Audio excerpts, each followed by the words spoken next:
Afternoon. This is Nitha Ramachandra from the NR Hour Sports Show. This is episode 727 with NFL's rules analyst from Fox Sports, Dean Blandino. He was also the NFL vice president from 2013 to from 2017, and then also he did some work in the XFL for a short time in 2020. So I'm really looking forward to this interview. Truly an honor for you to be joining today. And how are you and your family doing so far during this tough situation? Yeah, doing okay. It's been a challenging year for everybody, and I feel blessed. My family's healthy, and I've been able to continue to do, work and everything else. But I know it's been challenging, and hopefully we have some light at the end of the tunnel here coming up soon. Yeah. So where are you guys located right now? I'm in Southern California. I'm in Los Angeles, and moved out here about 4 years ago. Originally from New York. That's where I spent most of my life, and now on the West Coast. Oh, wow. That's crazy. So for you, while growing up, when did you get interested in the sports industry, especially in football side? But first, when did you get interested in sports industry, and who did you look up to in the sports industry while growing up?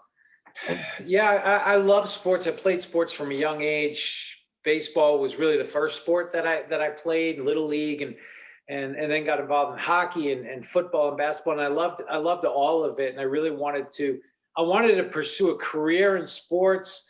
Like a lot of kids, I wanted to be a professional athlete, and that didn't pan out. But I knew that sports was something I was very interested in. I was knowledgeable about it, and for me, I looked up to a lot of, growing up in New York, and a lot of the sports figures in New York, what being a Knicks fan and Patrick Ewing, and I can remember a lot of the Knicks players, Rangers, Mark Messier, Giants. I remember Phil Simms and Joe Morris. So those were some of my heroes on the field and on the court. And but I just knew I always wanted to be involved in sports. So take me back. What were you like as a baseball player, and did you ever think that you can get to the majors? Yeah, I played baseball my entire life. Like I said, I pitched. I played first base when I wasn't pitching. I was a pretty decent hitter, but nowhere near good enough to make it to the pros. And I knew, I played throughout, junior high school and high school, and loved it. Maybe could have played in college, but I really wanted to focus on my college experience and my schoolwork and things like that. So it was just a great experience. Team sports are great. They're good, building that camaraderie and learning mutual respect and everything else. But like I said, I figured there were other avenues to professional sports as a career other than actually playing. So obviously, speaking of college, you went to Hofstra University. So describe, what was that experience like, learning this stuff in the sports industry while working on your craft at Hofstra University? Yeah, Hofstra, I decided to stay close to home, and Hofstra was a great choice for me. I really enjoyed it. Hofstra has a great communications program. That was my major, and working in the Hofstra television studio. I wasn't sure if I wanted to be in front of the camera or behind the scenes, and I did a lot of both, and really enjoyed it. Met a lot of great people. One of the things about college and university, it's you learn a ton, but you meet so many different people from different walks of life, and people that grew up differently, that may look differently, have different viewpoints in certain areas. And that was such a great experience for me, and made a lot of lifelong friends. And obviously that background, that communications degree and experience helped me when I eventually went to the NFL. Yes, but Hofstra, they know how to bring in, have talent in college, and they obviously had a lot of NBA players, NFL players go there, and a lot of great talent down there. So for you, what did you learn as a communications as an analyst down there, and also what advice did you get did you get any advice when you were in college about communications and all, and analysis?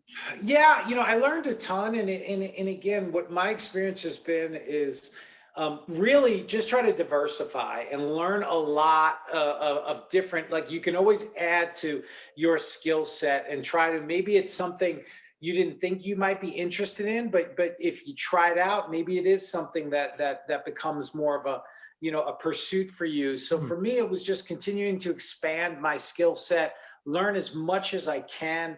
about the industry. And that's why, it was behind the camera, in the control booth, in front of the camera. So for me, it was just learn as much as you can about whatever industry you're in or thinking about, because you never know. You never know what opportunity could present itself, and then you're going to be more prepared when it does. So before we get to your NFL career, take me back to your first opportunity of calling a game or covering a game, and what was that like? Just to get your feet in the doorstep.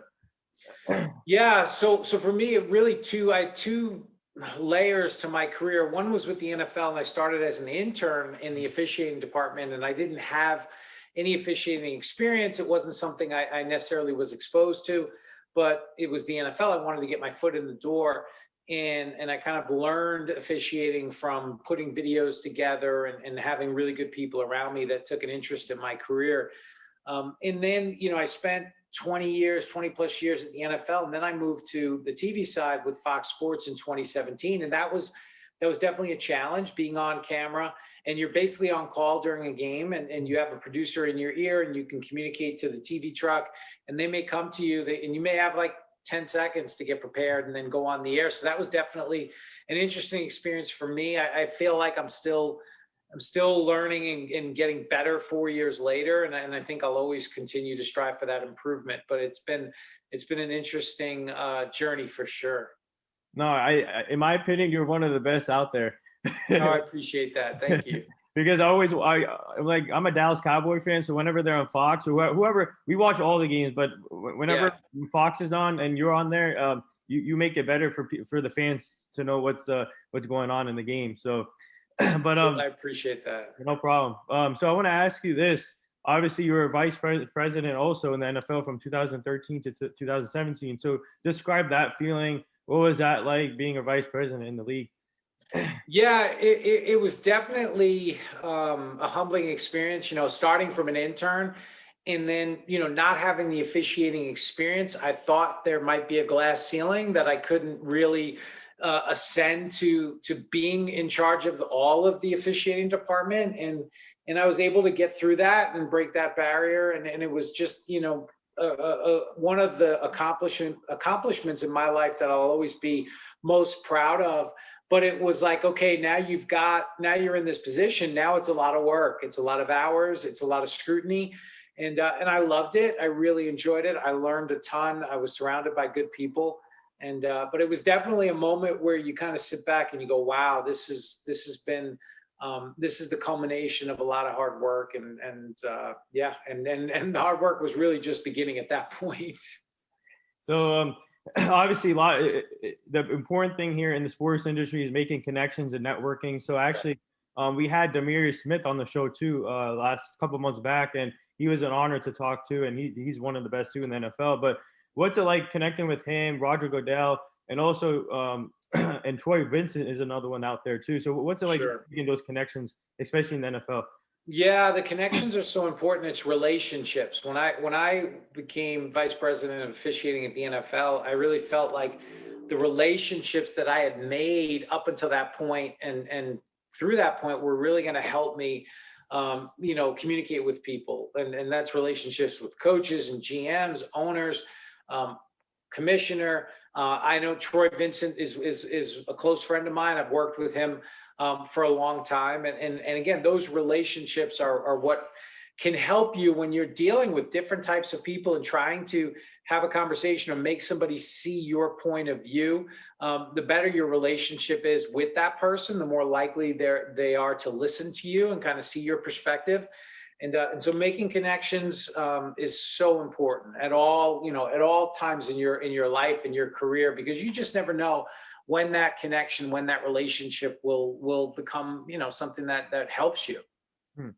So what's the toughest part about being a vice president in all leagues, I should say?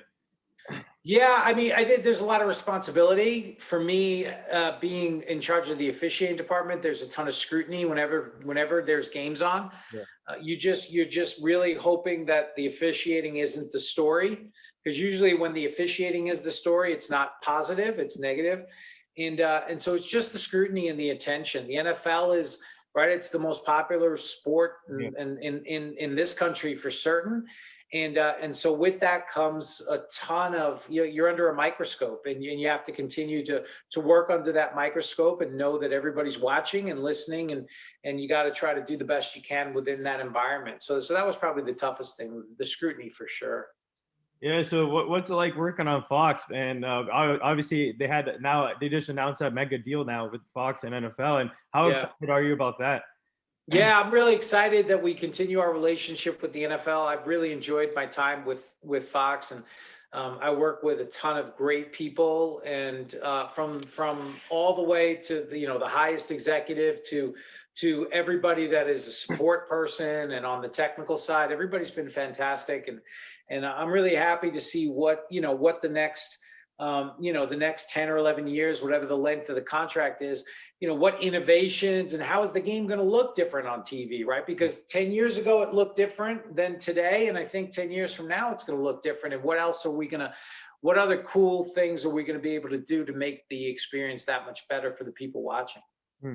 So what's the process like? So obviously, are you on call pretty much whenever a game is on every Sunday on Fox? And for you, especially when it comes to replays, are you on call like pretty much every play? Because whenever they bring you on, how does it work, the process when Yeah, so I'm assigned to certain games. My colleague Mike Pereira also works in the studio.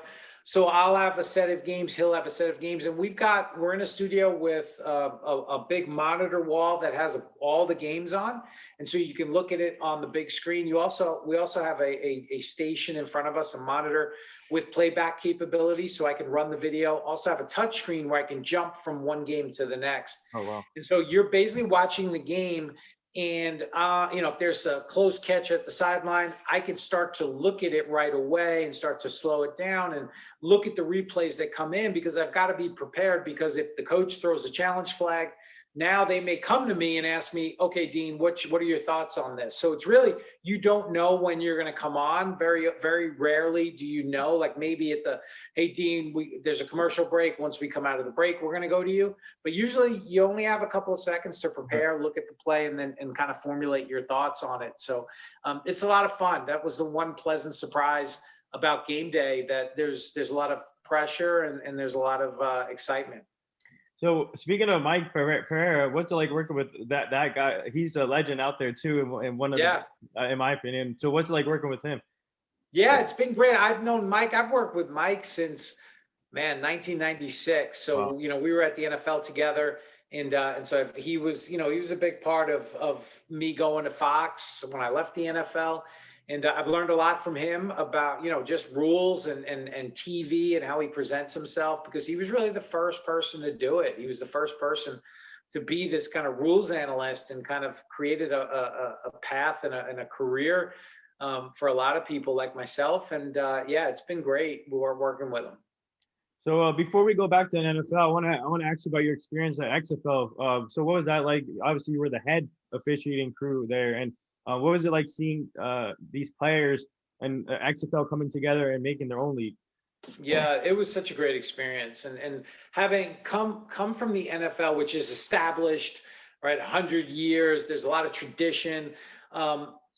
Being able to move to something like the XFL that was brand new, we were able to really innovate and start from scratch. That was such a fun experience, and was surrounded by so many good people and a lot of knowledgeable people about the game. And what I loved about it is we took input from not just coaches and players, but fans and other people that watched the game, and came up with some really cool innovations that I think people liked. And unfortunately, the pandemic, you really can't prepare for something like that. And I'm hopeful that, going forward, with Dwayne Johnson and Danny Garcia and the group that is with them, hopefully we'll see the XFL in 2022 or beyond.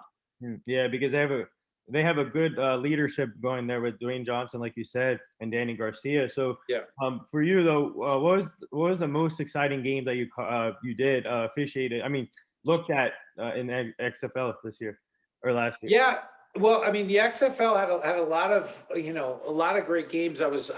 We only had 5 weeks. I was really hoping we get an overtime game to see the overtime process, because it was going to be a little bit different.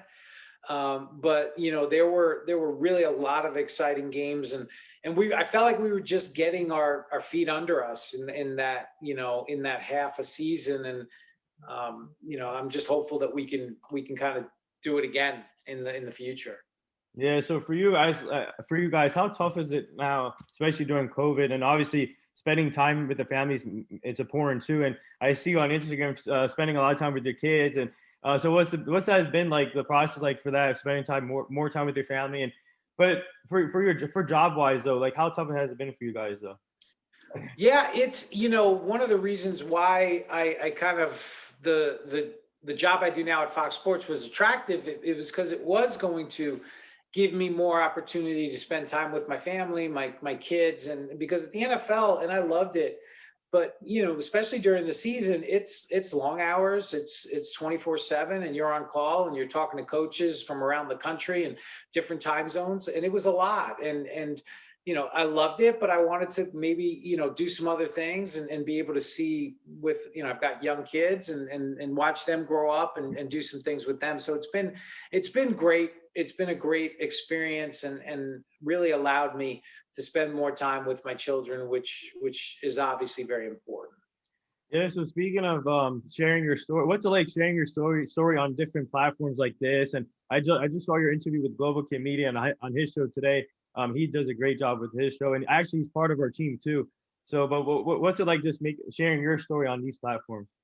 Yeah, this has been, I mean, we talked earlier just about one of the benefits of social media and to be able to connect with people like this. We weren't able to do 20, 25 years ago. And so I think it's such a positive, and I know sometimes there's negatives around social media, but to be able to connect with different people and talk and share ideas and experiences, I think that's a positive. And it's something that I love doing. I love talking to people and sharing my experience. And if we have something in common, that's a good thing. And like we talked about making connections, it's just part of making connections and continuing to do that going forward. Obviously, the NFL made some big news yesterday, 2 days ago, agreeing to a 17 game schedule. So, what are your thoughts on that? And also, what are you most looking forward to this season? Obviously, free agency still going on, craziness, madness. But what's your first thoughts on the 17 game schedule? Yeah, this is something that's been in the works, I think, for a while. It's been discussed and talked about, and I know they've put a lot of thought into it. It makes sense that people love the NFL. They love football, so we get more football. That's Yeah. great. I think you have to certainly look at it from a health and safety perspective. That's another game for these players. Professional football is a sport that you do, unfortunately have injuries, and there is a lot of wear and tear. So you want to be mindful of that. I know as part of the 17 game schedule, it would reduce the preseason from 4 to 3 games. I think that's a positive. Not that a lot of starters play in preseason anyway, but I think you just got to manage it. I think it makes sense, certainly from a financial perspective and fan engagement perspective. But you also have to think about the health and safety of the players and make sure we're not putting them at unnecessary risk. But that's something, the NFL has done a really good job with, over the years. Hmm.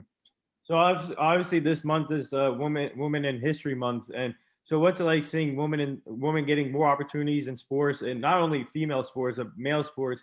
You just saw Sarah Thomas make history, being the Yeah. first female ref in the Super Bowl. So what's that like seeing more women getting more opportunities?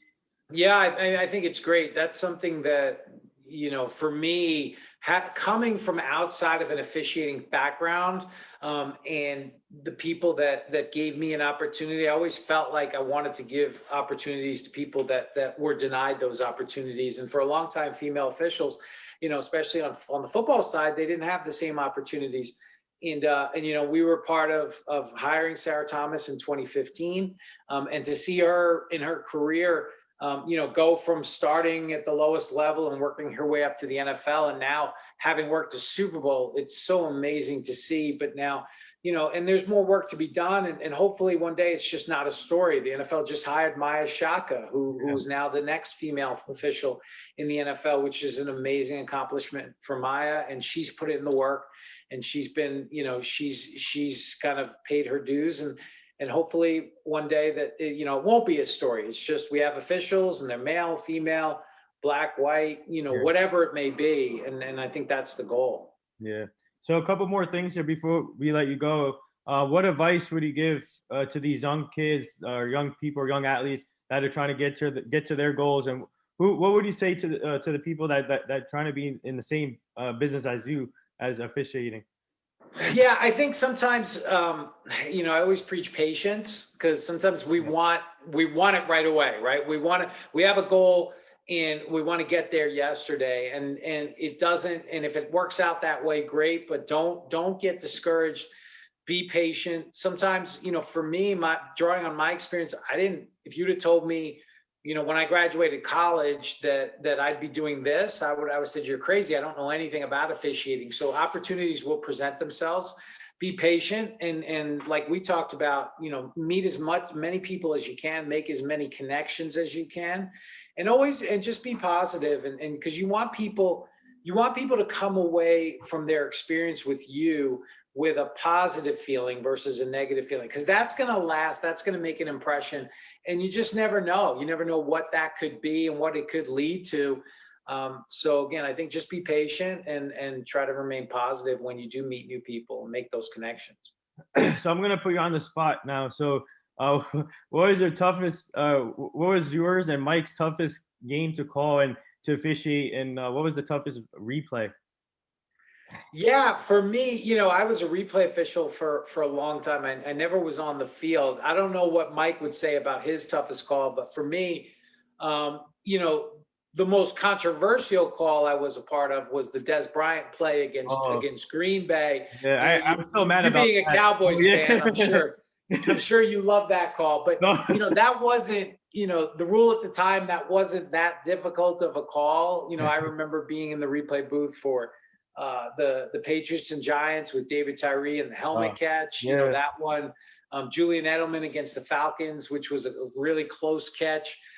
So there's been a lot of interesting calls, controversial calls, but those are a few that kind of stand out over the years. Yeah, David Tyree was on the show last year. that was. Oh, was he? Yeah, okay. It was an honor talking to him. But I'm still mad about the Cowboys. That was a cat. That was a cat. It's now under the current rule, it's a catch, but not then. Back then it wasn't. All right. So before we get to the last two things, are you surprised with a lot of how these players are moving around so much during this COVID season? Yeah, in terms of free agency and team to team, it's it's a unique situation, right? With the salary cap, you always expect the salary cap to increase, and obviously with COVID and revenues down, the salary cap didn't make that jump that it normally does. So I think that had an impact. I think what we're seeing is a generation or a new generation of GMs that are not afraid to make trades. Obviously, you saw the trades that Miami and the Eagles and San Francisco just pulled off, a couple of days ago. So I think we're seeing more movement like that, because I can remember, right, the late 80s, early 90s, you didn't have those types of trades. You didn't have free agency. So the player movement has increased. What I love about the NFL is that, unlike other sports, every team has, a realistic chance to make the playoffs. Maybe not win the Super Bowl every year, but at least make the playoffs. You have, 7 or 8 teams last year didn't make the playoffs the year before, made the playoffs. So it's that type of parity that creates that the excitement with each of the fan bases and the optimism. So I love that. So I don't want to see too much player movement. I like, you have a team and you have players that you follow from year to year, but I get it from a business perspective. And so we'll see. It definitely makes the draft that much more exciting. In a couple of weeks, we'll see where, who goes where and what other trades come up. I wrote a blog about that trade, by the way, the Dolphins, 49ers, and Eagles. Yeah. I'm so surprised about that, but it's going to be, I think that we can potentially see 4 quarterbacks to go in the first round, or 5, pretty much. Oh, I know you. Yeah, they're talking about first 4 picks could be quarterbacks potentially if Atlanta takes a quarterback. It's pretty crazy. Yeah. So the last few things here, our whole team is part of the Hugh Jackson Foundation. Obviously, former NFL coach. Yeah. He's to get back into coaching, but we're ambassadors for his foundation, and we're trying to help them prevent human trafficking and making sure the community is more safer and making sure the kids make the right choices. So I'm going to send you the page. You can check it out. And we're really honored and really inspired to be part of that foundation, and they're doing a great job. So I just want to bring that up.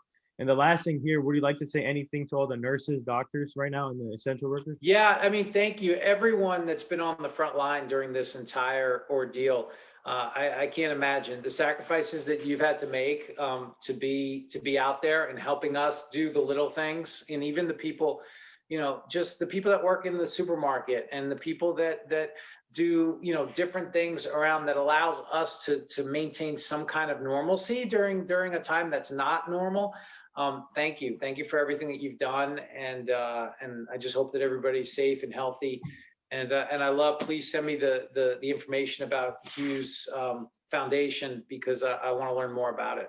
Yeah, I will definitely will. And well said. And there it is. That wraps up episode 727 with NFL rules analyst from Fox Sports, Dean Blandino, former NFL vice president from 2013 to 2017, and worked in the XFL. This was truly an honor. I learned a lot today from this interview. I'll be posting this on all social media formats. And like I said, we would like to have you back as a returning guest so you can meet the full team. But just keep up the great work. And like I said, you're the best out there, and you and your family stay safe. Thanks for having me. I'd love to come back, and you stay safe too. Thank you.